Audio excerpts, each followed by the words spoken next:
everybody, and welcome to our CIRCULAZE trend tour on the topic of fast-moving consumer good, FMCG. As the name already says, these goods are produced in high quantity and consumed very frequently. Examples are food products and beverages, toiletries, and care products. And tonight we will talk about these products and how circularity can be integrated in these industries. My name is Laura. I'm part of the CIRCULAZE team, and I will guide you tonight at this trend tour. For a short overview of the evening, we will start with a keynote by Matthieu Vincent, who's an expert in food tech and founder of DigitalFoodLab. He will tell us a bit about the recent trends and developments in this field. And following him we'll have two very exciting startups presenting their work. We have Mushlabs from Hamburg and we have Tocco from Paris. And you will have the chance to ask questions after each of the presentations. We have the Q&A or F&A button at the bottom. So yeah, feel free to ask anything you want. We have time after each presentation. And before we dive into the topic, just a quick introduction of CIRCULAZE. We are an impact initiative that was founded last year. And our goal is to create more visibility for the topic of circular economy and enhance and enable connection and collaboration. And we do this with different kinds of formats, such as the webinar, the trend tours, as today. But we also have other in-person events where we connect all the key players of the field of circular economy. For instance, 2 weeks ago, we had the CIRCULAZE award night where we celebrated the top 21 startups of 2023, and Mushlabs was also present there actually. And the day after, on 8th of November, we had our very first CIRCULAZE summit, a whole day conference where we had different panel discussions and workshops. And yeah, it was a very great day. And in the chat, you can find a link and see some pictures and impressions of the day and get excited for the next one, end of 2024. We also have some events still coming up this year. For one, on the 29th of November, so next Wednesday, we have an exciting program at the ISPO here in Munich, where we will, for instance, have a panel on the topic of textile recycling and a guided tour, and to learn more about innovative materials and have an exchange with sports and outdoor brands. And then our last event of the year is on 6th of December, where we will visit on site a company called Quantron. They're located close to Augsburg, and we will, they're a family-owned business, a leader in e-mobility, and we will have first-hand experience seeing how they transform mobility in a more sustainable and circular way. So if you're interested in any of those two events, feel free to reach out to us and we can give you more information. So now we can delve into the topic of the night, FMCG, and I welcome Matthieu Vincent to give his keynote. Yeah. So hi everybody. Thank you for the invite tonight. Quite quickly, what we'll try to do in around 10 to 12 minutes is just to give you an overview about what's happening in this food tech ecosystem, what do we mean by it, and where you should be looking at when you consider agri-food tech, either for an investment, a partnership as a large company, or as a young entrepreneur, as a space to venture into. So just a few words about myself and DigitalFoodLab. Basically, I've been in space for almost 15 years. I created a food tech startup in France, developed it, sold it 5 years ago. And at the time, a lot of people were starting to talk about food tech, but it was maybe not super rational. And we had the experience of weird projects with large companies, which were not really knowing what they were looking into the space. So we created DigitalFoodLab first to help large food companies explore the food tech ecosystem, and then to build strategies. So what they should be doing in terms of innovation, open innovation, etc. And we have first a global scope, then we look at the whole food supply chain, and then we are obviously focusing on startups, but not only, also on what large companies, regulators, etc. are doing. But that's not the scope today. Today, the idea is to talk about food tech. First, what do we mean by food tech? Just a quick recap. For us, it's the whole innovation ecosystem from farm to fork, from agriculture to food products, to delivery, to supply chain, and also to products that are connected to the consumer, either through services, through health products, etc., etc. So very large ecosystem. So it touches the whole range of challenges, and actually I'm sure you will have heard about it. Things are not doing super well currently. If you just open any tech or business-related newspaper, you'll see news about companies quitting the ecosystem just through layoffs, through bankruptcy, or being sold for scraps. So there is basically something wrong currently in the ecosystem. So what I wanted to do tonight was just to have a look at some data to just have an idea about what's really happening. So first, if we try to have a global perspective by looking at investment data from our database on a quarterly base, what we see, and it's quite obvious without even any comment, is like you had an increase, if we look even in the past, like quite steady, and then a huge hype in 2021. And now, since a couple of years, there has been a decrease, some kind of plateau. So it's kind of impressive. We now have only 25% or fourth of the investment that we had 2 years ago. So it basically means that there is not enough space for 2/3 or 3/4 of the startups that have been created in the past couple of years. So it explains how the situation is doing. But however, 3 billion a quarter is still a lot of money. So still a lot of things are happening. And if we focus on Europe itself, situation is quite different actually, because as you can see, the hype was huge in Europe, but actually 3 years ago, Europe was 10 to 15% of the global food tech ecosystem, and right now it's around 30%. So we can say that we have a larger share of a smaller cake. So let's take the positive view out of it and consider that with optimism. So it's not too bad. Things are doing quite positively actually in Europe. And if you remove delivery investments, so everything from agriculture, food products, supply chain, food service, etc., actually things are doing quite well. As you can see, investments are even up in 2022, and they will be stable in 23. So again, among these very, let's say, gloomy ecosystem, we feel very optimistic. Things are doing super well in Europe. We really feel that there is what we call a European moment for food tech, which justifies that more people should be interested into it, that companies are getting interested into it, and that more entrepreneurs should invest some of the time into it.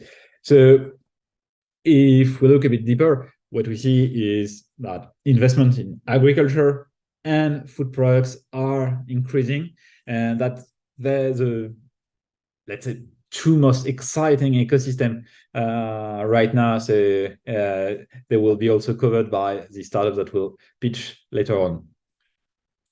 And also, if we want to have a view that is beyond investment, what we try to do each year at DigitalFoodLab is to map all the trends on the food tech ecosystem, all the innovation ecosystems from left to right, from very far away to very common right now, and from bottom, nobody talks about it, and to top, like everybody is talking about it. And you have this kind of hype curve of all the trends.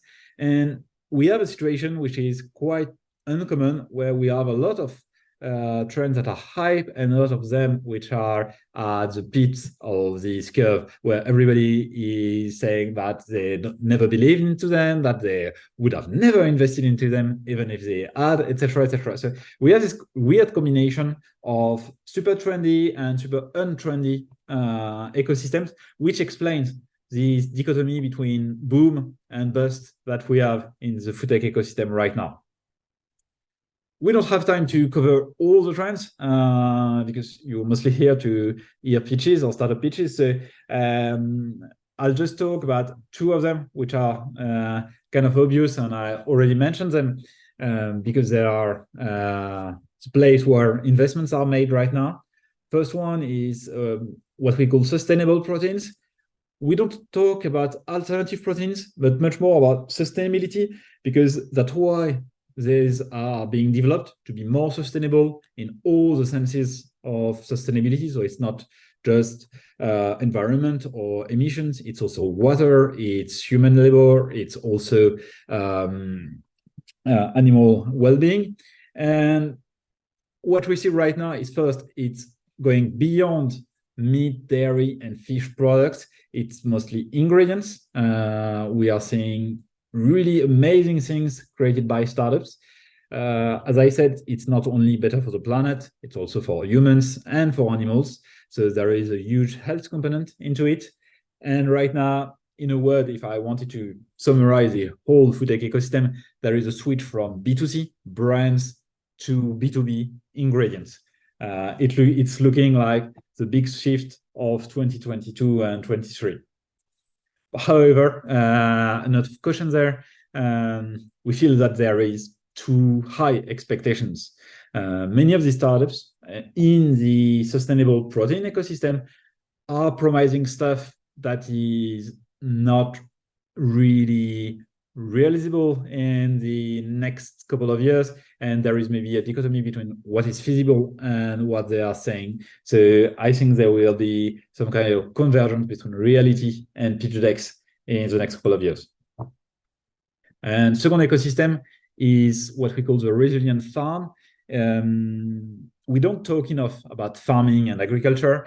I'd say that's a very exciting also ecosystem with huge investments in robotics that are needed due to labor shortage, huge investments that are being made currently in new inputs, new fertilizers, which are consuming less water, which are less intensive in nitrogen, less emitting, etc., etc. So very exciting space also that should get more attention.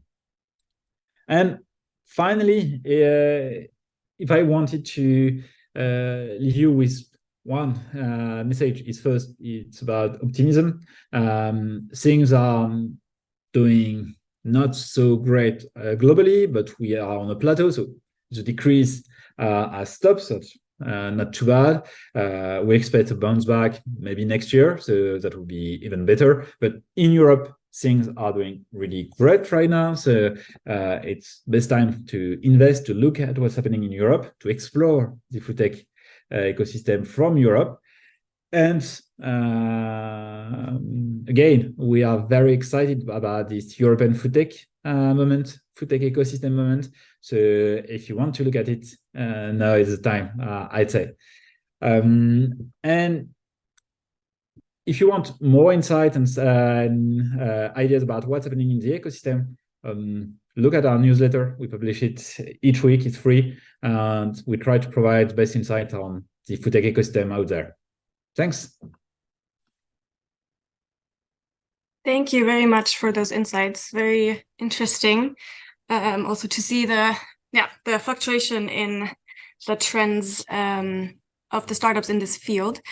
On your last slide, you also said that overall you're more optimistic, and you can also see peaks in some of the categories. What categories would that be? Is that what you mentioned with the examples of farming and proteins? Yeah, we see first an appetite for B2B startups. So these are specifically present in food products, food science, new ingredients, farming, but it's also the case in supply chain. So if you're developing a service for restaurant owners, for managing the supply chain of a supermarket, for food waste management, these are doing quite well. And do you have some advice maybe for startups and businesses that are trying to stay ahead in the food tech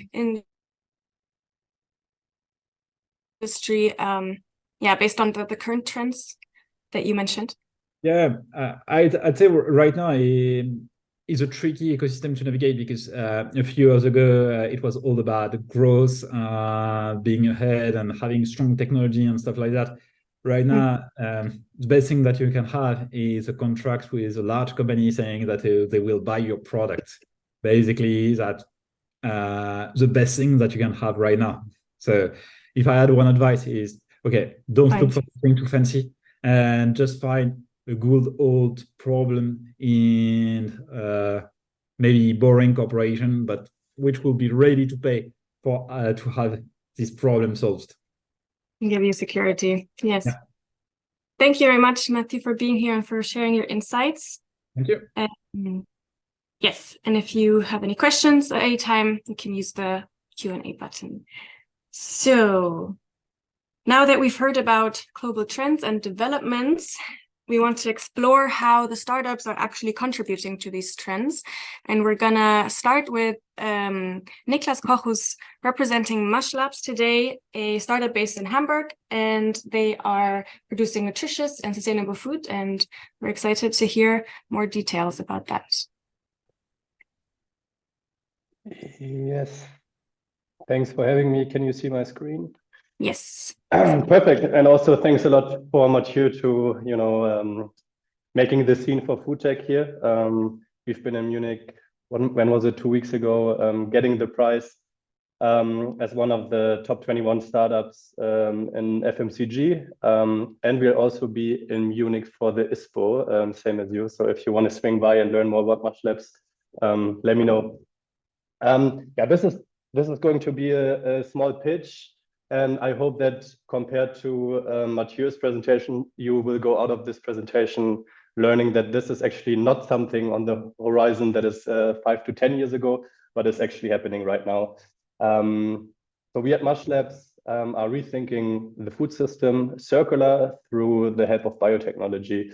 But let me start with why the food system is actually a system that not only needs circular economy, but also needs to be rethought fundamentally from the beginning. First and foremost, it's a system that is responsible for 1/4 of all man-made greenhouse gas emissions. And you might think that since humans were eating since day one, that this is at least a system that is extremely efficient. That's actually also not the case. And we're having the year 2023, and there's still 2.3 billion people without access to healthy and nutritious food, which is, in my view, just extremely fucked up. And it's the opposite of efficient. And I invite everyone here to name another system where 1/3 of everything produced is just going untouched to waste. The food system, it's the case for the food system. So there is studies saying if we want to continue like we are doing right now, if we continue the status quo, we need 1.8 Earths, 1.8 planets in order to support today's consumption sustainably. And we are here. So this is a little bit of a background why there's change needed. And we are here in Hamburg, Germany, introducing a new organism that is around since forever into the food system and harnessing it in a new manner. Let's put it like this. Why mushrooms? First and foremost, mushrooms taste amazing. They have an amazing texture. They have this very meat-like texture and are full of umami taste. Umami is a well taste that is usually known from foods that such as cheese or meat. Furthermore, mushrooms come with a full holistically balanced nutrition full of fibers, but also proteins, but also vitamins and all kinds of minerals. And the best part, and I think that might have been the reason why we've been also selected for this circular economy prize, is they do grow circular. You know it in nature. If you're right now, it's also mushroom season. If you're going foraging in the forest, look at the latest food or woodlog, and you'll see a mushroom growing on it. And what we basically do here in Hamburg is we're working with mushroom mycelium, which is the roots of mushroom, and we're putting just the simple cell of the mushroom into our controlled environment, into our fermenters that you see here running in the background. This is a transparent one, quite a small one. Basically, what we have there in a nutshell is all kinds of nutrients that this mushroom needs to grow. Why are we using, and I get this question quite often, why are we using not the fruiting body of the mushroom, but the roots? The reason for it is they grow way faster and they allow us to do product development with it in the past. So what we do is we are putting this cell into a fermenter, but not the transparent one that you've seen there before, but actually a proper industrial one that we usually know from beer production. And this is happening right now. We're doing this already with partners. It's growing there for just a handful of days. And we harvest a superfood ingredient that can be transformed into all kinds of food, all kinds of foods in the end. What we do while doing this is quite impressive because in the first place, this pretty much promotes planetary health. Since we're doing this circular, you've seen the fermenter that is rather high. We barely need any land for it. Compared to animal agriculture, we need 2,500 times less land. We also barely need any water in the entire process. And in the entire process, we produce 35 times less CO2 emissions. So it's an extremely planet-friendly, sustainable process. Usually, I'm meanwhile not talking, I don't like the word sustainability anymore because everyone is using it. So this is climate friendly and planetary health friendly. And not only this, and Matthieu also talked about it, food tech solutions oftentimes are way healthier than recent solutions or recent products on the market. Our products come with a natural taste and texture. They have a superior cooking experience compared to plant-based options. All this, and you see this sizzling here in the pan, comes from the mycelium itself. And all of our products have a minimal ingredient list. And we here in Hamburg are a company that really is driven by biotechnology and by innovation. And for this, we go back to the fungal kingdom and the mushroom itself.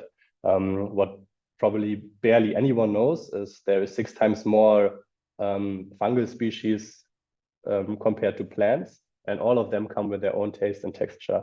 There's 2,300 plus edible mushroom species at least on this planet that we are working with. So we at Mushlabs are only working with edible mushroom species. And so far we have produced a very versatile product portfolio from products you see on the left side that are rather in the, let's say, meat spectrum, to products in the middle that are rather in the fish spectrum, to the right part that is rather products in the dairy spectrum.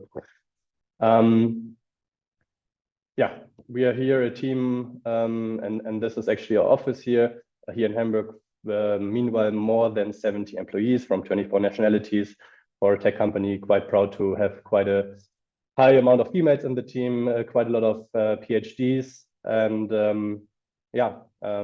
there is actually for everyone that is watching right now, quite a lot of news from Mushlabs right now in the pipeline. So I would recommend everyone who likes food tech, but also likes startups, to follow us on, the social media that are out there. Otherwise, I'm saying thank you so much for your attention, and I can't wait to hear your questions. Thank you very much, Niklas, for the great presentation. The food looks really, really tasty. Is there already a possibility to try them somewhere, or is that part of your news? So definitely follow our newsletter. That might be part of the news. There is always, and it's not a joke. Really follow our newsletter, because there's always options to try. We are always looking for a panel of potential future consumers. Just in May, we had a pop-up restaurant, for example, that was quite short notice, but with amazing feedback. We had I think it was September, we had during the Hamburg Food Week tastings here in our campus, and we're inviting people over. So there's definitely a lot of things in the making. Yeah, I think that already answered one of the questions in the chat. One person asked, can we find Mushlab products on the store shelves? But yeah, maybe you want to say something quickly. Yes, no, you cannot yet find Mushlabs products on the store shelf. The reason for it is we are still waiting for the regulators that would allow us to sell within Europe.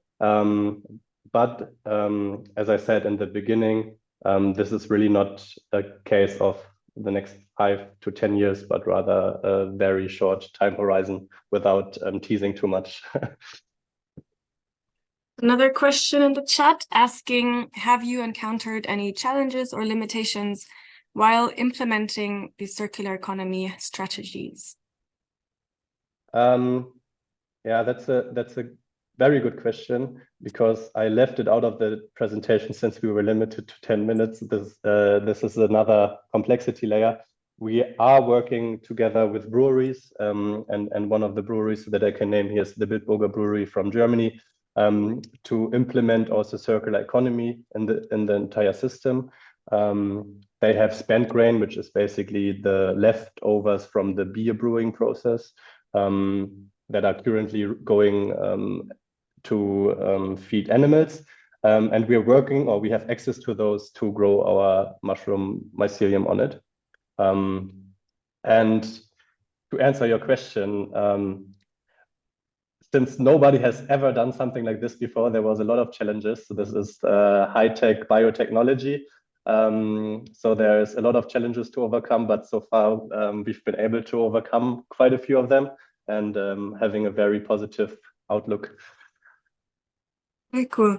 So the product that you use from, for instance, this brewery, that it's 100% so regenerative materials what you use to feed the cells then? Exactly. So there is what we're getting from the brewery is number one is two things. One of them was also something that Matthieu said in the beginning. Right now the trend is and food tech is going into acid light, and fermentation capacity is not something that you will find on every corner of the street.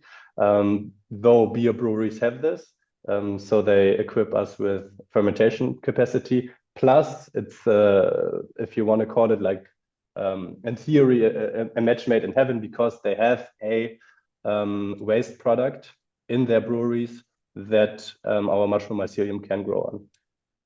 Okay, cool.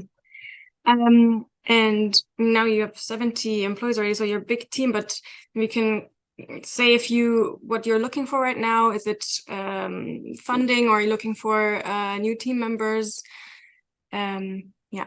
Yeah, we have very, very ambitious plans. So we are constantly looking to grow the team in all departments. We're always looking for geniuses in biotechnology, food science, but also we are constantly growing the commercial team and the marketing team. So please have a look as well on our open job positions. Yes, and in terms of funding for a biotechnology company with 70 people on the payroll, obviously we're also always looking for funding. Yeah, perfect. Connecting to that, there's another question that came in asking, how are you able to finance your project? Yeah, exactly. So this is thanks to grants. A lot of high-tech grants. One of them, for example, from the European Innovation Council that I think 2022, yes, were or gave us quite a huge grant, plus a lot of VC money. Okay, I'll do. We have time for both questions. One question asks, what specific types of support or assistance do you require to enhance the circular economy practices? So let's put it like this: the Bitburger Brewery, and this is Matthieu is, I think, very right with that as a food tech startup, you need partners from the industry to be looking into innovative solutions. And Bitburger was definitely an amazing partner from the very early days from Mushlabs. So openness to new approaches and to crazy people from Hamburg that think they can change the world with mushrooms is helpful. Yeah, you can imagine. Okay, last question. What is your favorite part of working at Mushlabs? You can talk a bit about team culture. Yeah, I think I had it on the slide. We are a team of, I think, over 20 nationalities, 24 right now, when I last counted. So this is on its own amazing. I mean, we are celebrating every religious celebration. There's a lot of reasons why we celebrate food. I mean, all of us, I think, are having their favorite foods from their home country. So that's something, if you're a foodie, that is amazing. Otherwise, I have to say, being in the building, I'm surrounded by some of the smartest human beings I've ever met in my life. So that's very inspiring. And just as I said, we have very ambitious plans. Being part of a project that is bigger than any individual of us, it gives you something. It motivates you, and we have a positive outlook of the future, and we think we can do something against the climate crisis. Yeah, all of these things are very important, I think. Thank you very much, Niklas, for your time and talking a bit about Mushlabs. Yeah, as I said at the beginning, if you want to get in contact, please reach out to us or directly to Niklas. Yeah, very excited about Mushlabs news in the future. Thanks a lot. All right, so now we'll go on to the next startup. So we saw with the Mushlabs, a biotech company exploring food alternatives. Our next startup, Tocco, is at the forefront of redesigning how we source and how we use materials across a various area of industries, also food and beverages, but many more. And yes, so now I would like to invite Leon to the stage to talk about Tocco a bit. Thank you, Laura. And good afternoon, good morning to everybody wherever you are today. I will share my screen and tell you about everything about Tocco. Just checking with you, Laura, are you able to see my screen? Yeah, perfect. Okay, fantastic. Yeah. So I'm sitting in Paris here today, very excited to share with you guys about what we're building at Tocco. And Tocco is really a fruit of 15 people across the world. We just had Mushlabs talking about the internationalness of the company. So we're about 7-8 nationalities, 15 people across Europe and the world, building on what we believe to be the first and aspiring to be the largest regenerative low carbon materials marketplace and a platform.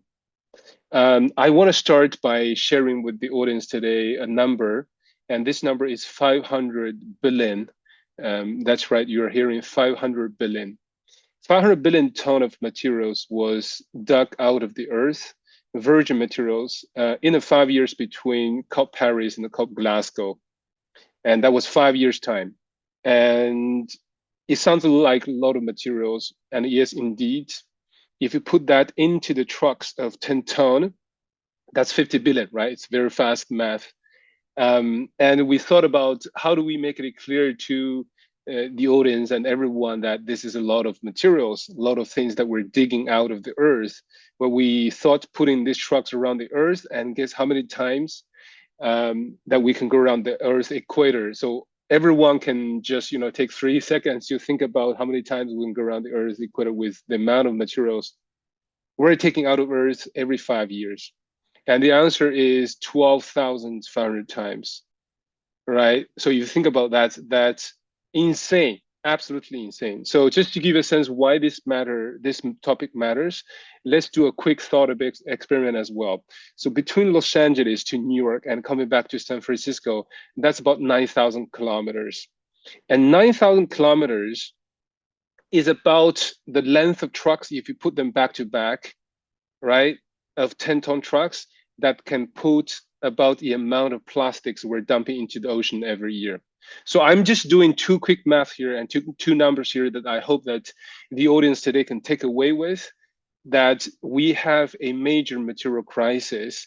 And the key reason, as you can see here, is that from 200 years ago, when we started the Industrial Revolution, we have started out also an extractive process of making our life easier and nicer, which is a great miracle and that we have brought to the human societies. But at the same time, we are in this deep extractive materialistic crisis out of the earth.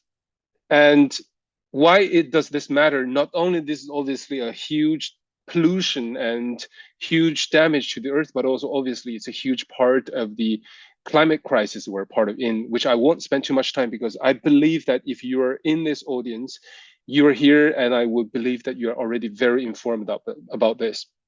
The good news that I want to bring to the audience is that companies are realizing to this crisis, and they know that people care about it, and they want to move, and they are moving, right? And Decathlon, with whom we are having a lot of discussions, they are completely revisiting their product portfolio, right? And they're saying, can we accelerate the process of eco-design of all our entire product portfolio?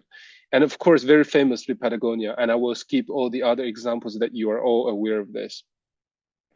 And now the question is for the companies to say that not only I'm going to decarbonize my transport, not only I'm going to decarbonize the distribution, and not only I'm going to do carbon counting about what's happening with my company, I would like to do some major upstream decarbonization, which mainly we're talking about materials. Today, the tools, the platforms for the companies to take actions are very limited.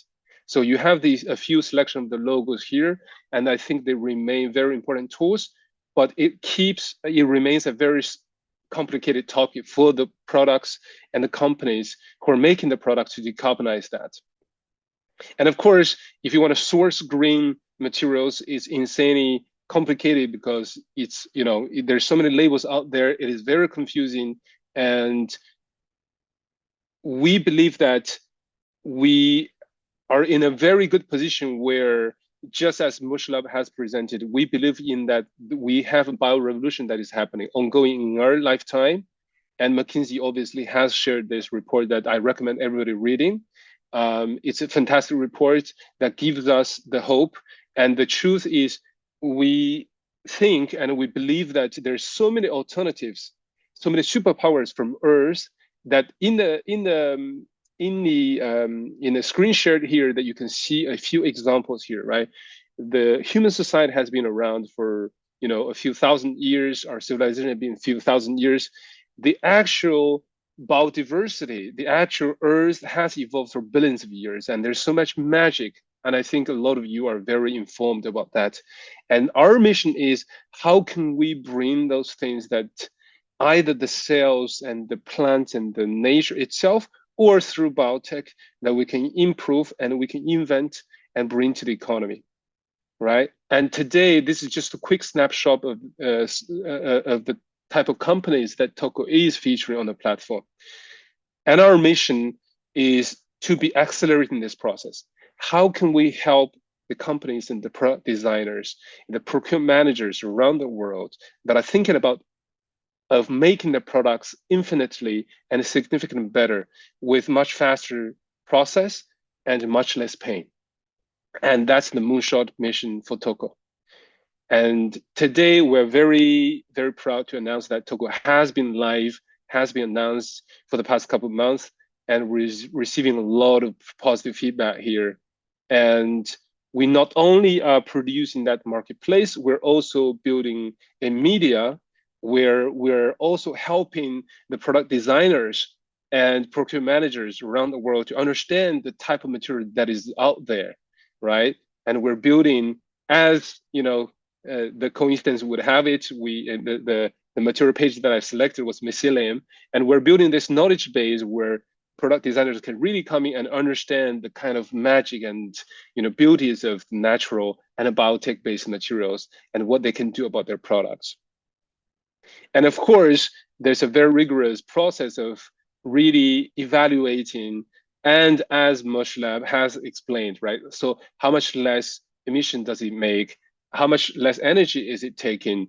How much less water is it taking? We want to implement a process that we can also help the product designers around the world to make their decisions much easier, right? And so this has been live. We're very happy to share that we have hundreds of companies coming in to register every week. We're actually quite overwhelmed, and we're in the process of obviously hiring. If you, some of the audience, today is not a pitching for hiring, but if any one of you is happen to be interested by this mission, we're on the outreach, on the outlook of great talents out there to help us, tackle this mission. And these are some of the numbers. It's growing very fast, and there are a lot of people coming in. We have also been invested by some of the best investors out there, as you can see some of the logos right there. And my co-founder and I, we come from different backgrounds. So I had most of my career in Singapore, started at Google, and later I became one of the VC investors with Partech, one of the larger funds out there, and had a chance to be on the board of some of the B2B marketplace which in part has really inspired me for starting and taking up this mission. My co-founder has been a serial entrepreneur, starting his startup when he was 19. And right now we're in a process of securing an additional advisor, but we're in a process of being very helped by some of the advisors we have here. And I'm also very excited to announce that, or pre-announce for those who are here today, that we're preparing for the tocco Alternative Material Award to be announced in Q1 2023, that we're really selecting some of the best alternative materials out there to share with the rest of the world. If you know some of the innovators out there, you should definitely let them know that they should be part of this award. And thank you very much. I've made it very brief, and happy to take any questions from the audience and obviously from the hosts. Right on time. Thank you Yes. for your presentation.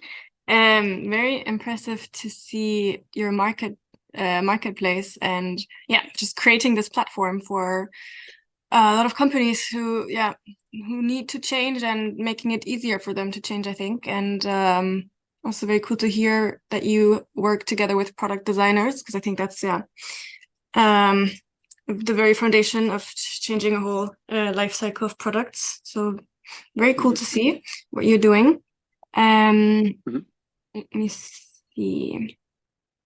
We have one question from the audience. You already shared some exciting news, but do you have other upcoming exciting news with tocco, and how could the audience get in touch with you after this Trend tour? Fantastic. Yeah. So I would probably reiterate on this award that we are, to our best knowledge, we're probably mapping out all the alternative suppliers in the world in the largest data sets, and probably the most exhaustive. And we'll be announcing that mapping of the logos and all these companies with the public. We want to make it public so that the innovators and the brands could also come in to see it.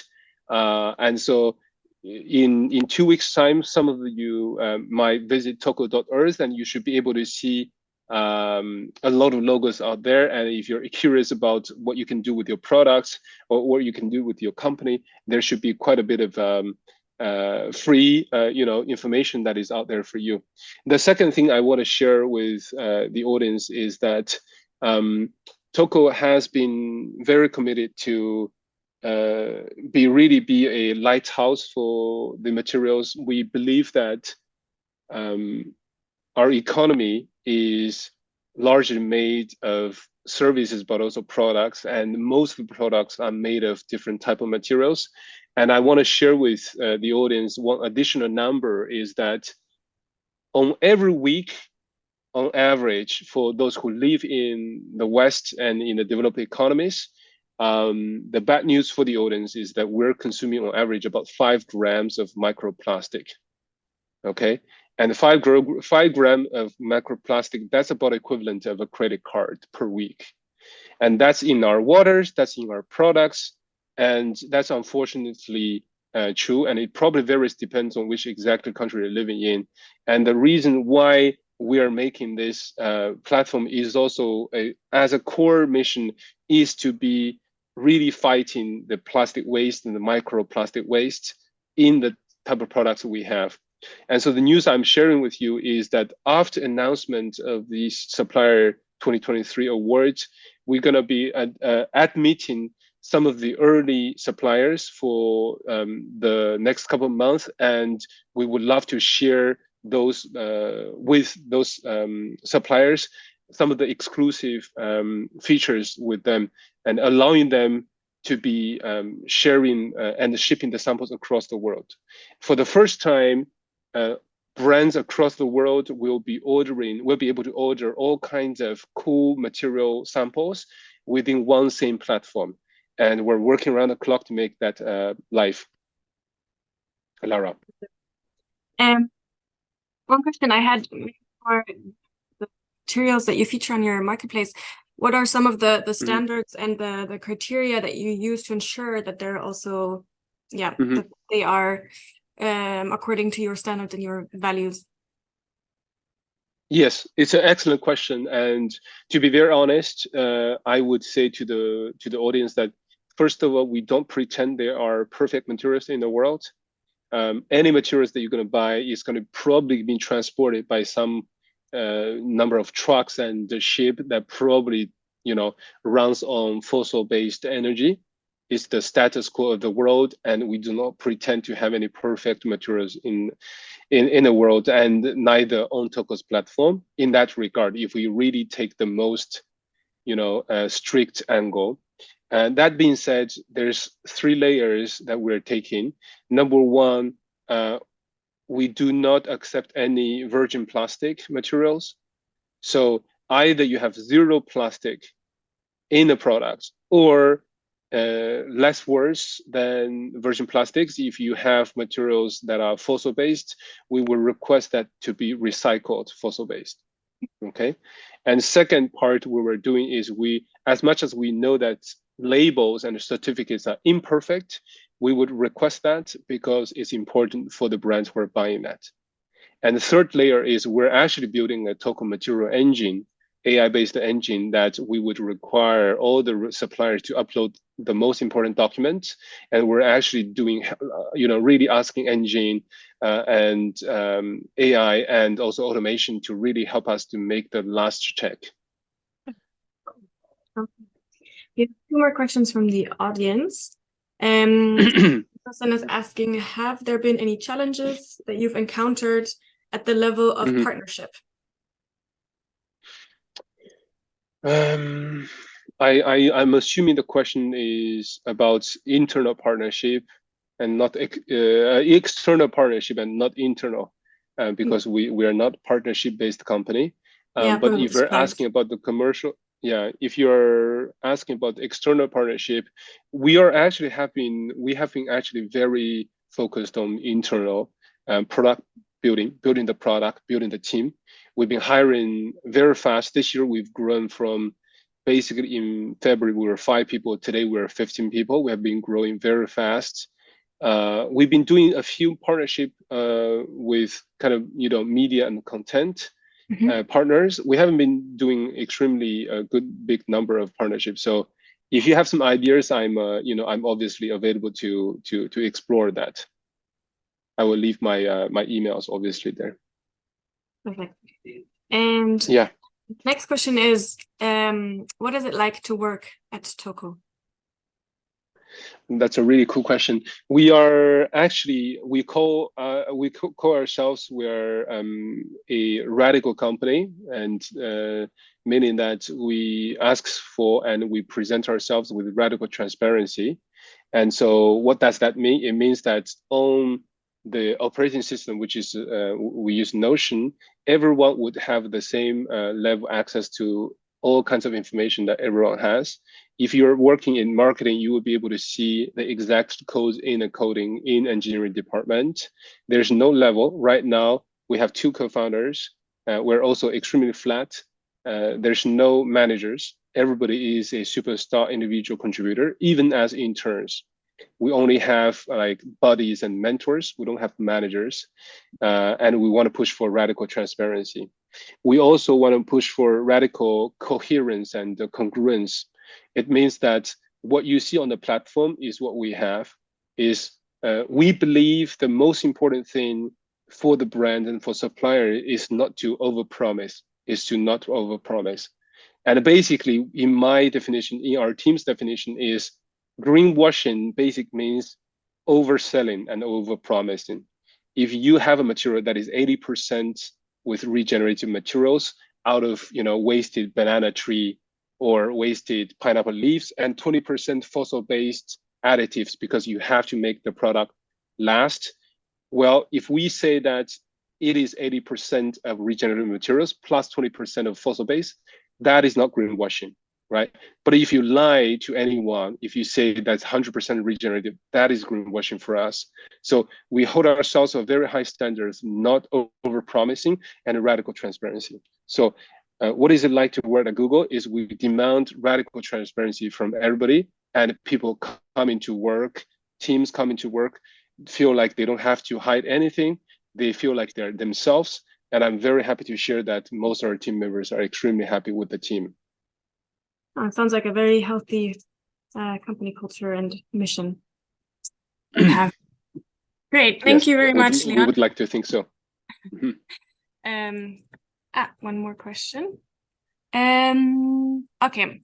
How does tocco tackle unequal gender representation as the company is in a field that is very male dominated?